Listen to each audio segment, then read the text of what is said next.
Bonjour à tous, on se retrouve aujourd'hui pour entamer le chapitre 4 et du coup entamer le chapitre sur le fonctionnement de l'œil. On est toujours dans l'optique, c'est-à-dire l'optique en physique, c'est tout ce qui est relatif à la vision.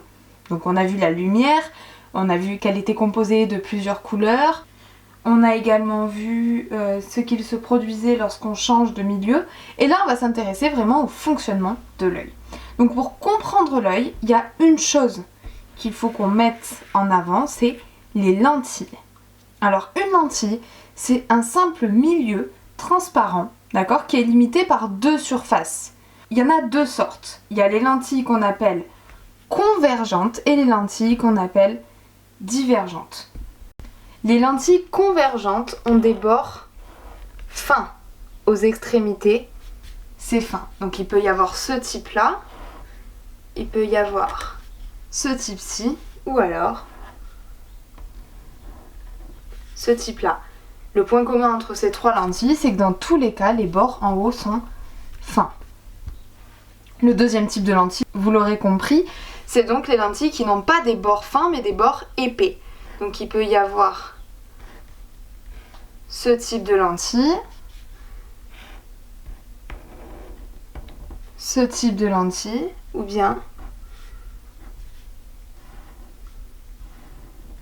ce type de lentille. Dans tous les cas, le point commun entre ces trois-là, c'est que les bords sont épais.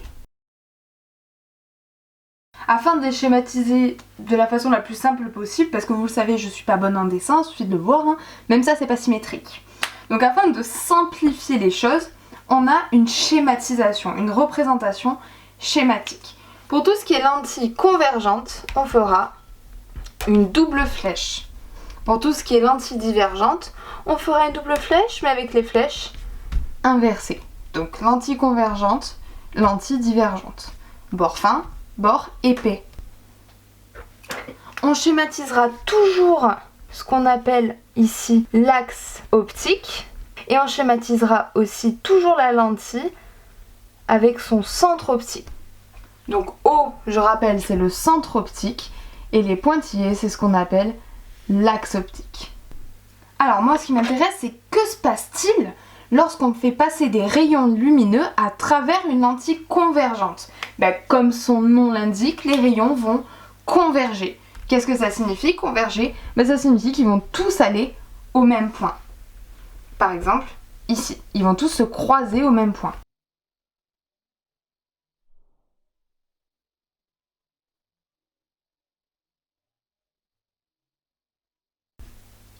N'oublions pas de mettre le sens des rayons lumineux. On remarque tous du coup qu'ils passent par le même point, du coup qui s'appelle le point de convergence. Du coup pour une lentille divergente, vous l'aurez compris, c'est totalement l'inverse.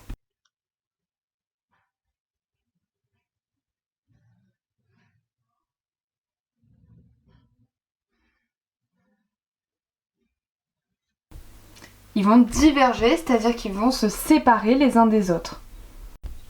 Donc on remarque bien dans ce cas-là qu'ils se séparent, ils divergent. Cette année, nous allons nous intéresser uniquement aux lentilles convergentes.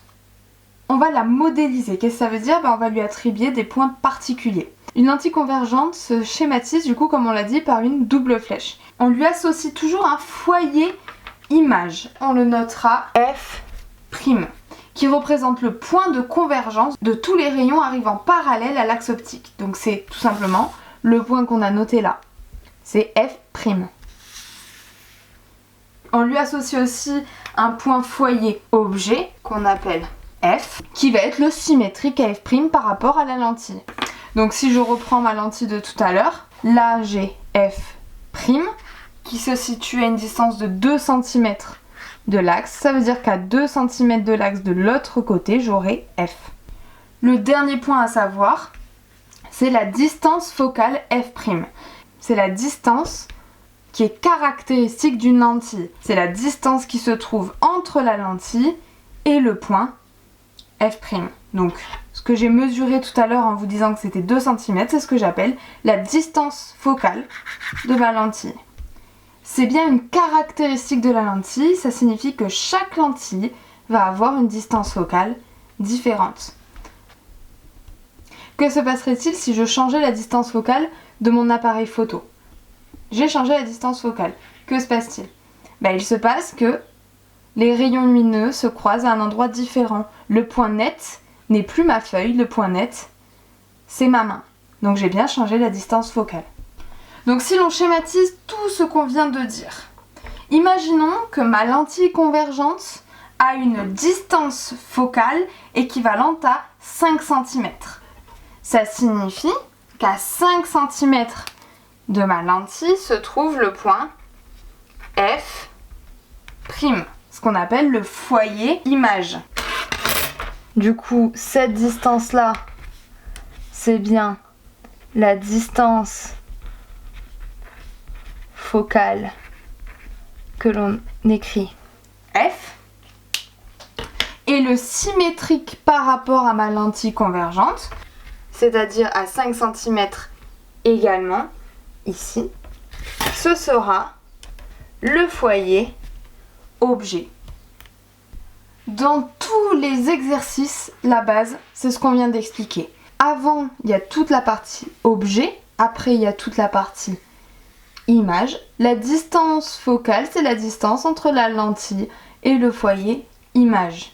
Le foyer objet et le foyer image sont symétriques. Bon, maintenant qu'on a déterminé un peu les bases, moi ce qui m'intéresse, c'est comment on forme une image. Comment ça se fait qu'une image là, elle soit floue alors que là, elle est nette.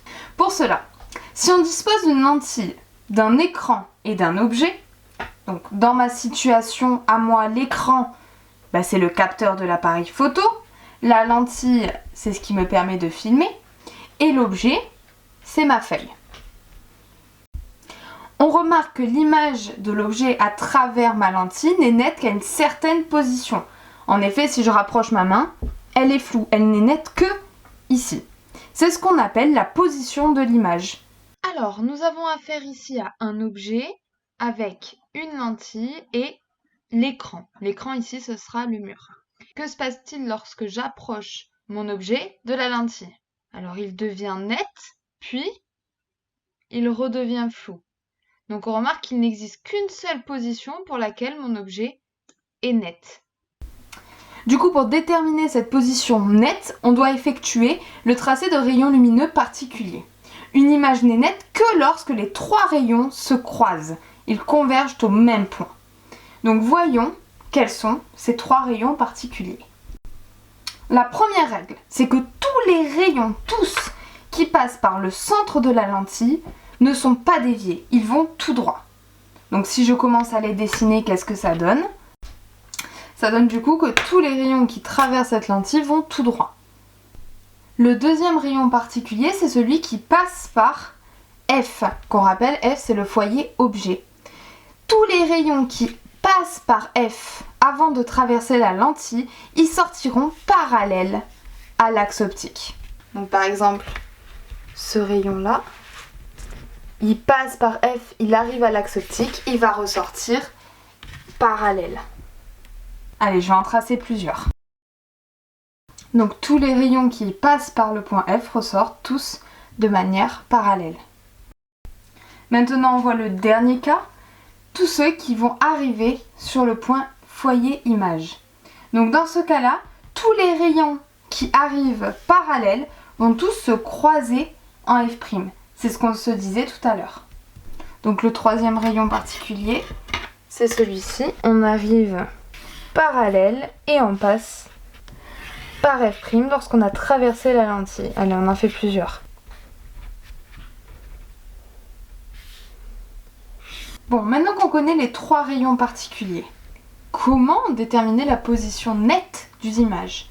La première étape, ça va être de dessiner l'axe optique, la lentille, l'objet, la distance focale, les points focal et focal image. La deuxième étape, ça va être de tracer du coup les trois rayons lumineux que je viens de déterminer, et ceci en partant de l'objet. La troisième étape, ça va être de marquer l'intersection de ces trois points particuliers. L'image est donc entre l'axe optique et l'intersection de ces trois rayons. Ce que je vous propose, c'est de faire un exemple pour voir si tout le monde a bien compris. Alors voici un exemple avec une consigne type, c'est-à-dire la consigne que je pourrais vous demander dans un exercice. Donc soit un objet situé à 9 cm de la lentille convergente. Où sera située son image? Attention, il y a des données. La lentille convergente a une distance focale de 3 cm. L'objet mesure 1 cm. Alors, étape 1, on va dessiner l'objet, les points focaux objet et image. En effet, j'ai déjà dessiné, moi, l'axe optique et la lentille. Donc c'est parti, dessinons l'étape numéro 1. À 3 cm, je me suis placée en foyer image. À 3 cm de l'autre côté, j'ai bien le foyer objet. Et j'ai placé mon objet à 9 cm. Et sa taille mesure 1 cm.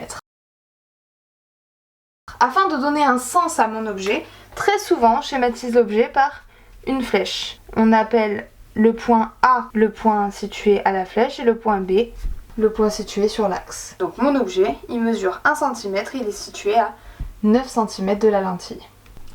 Maintenant qu'on a fait ça, on doit tracer les rayons particuliers. Le premier rayon particulier, c'est celui qui passe par le centre optique. Je rappelle que celui qui passe par le centre optique n'est pas dévié. Afin de déterminer la position de l'image, ça veut dire qu'on va toujours partir, toujours, sans exception, de l'objet. Donc je pars du haut de mon objet et je passe par le centre optique. Ça, c'est le premier rayon. Ensuite, on passe au deuxième rayon particulier. Le deuxième rayon particulier, c'est celui qui passe par le foyer image F'.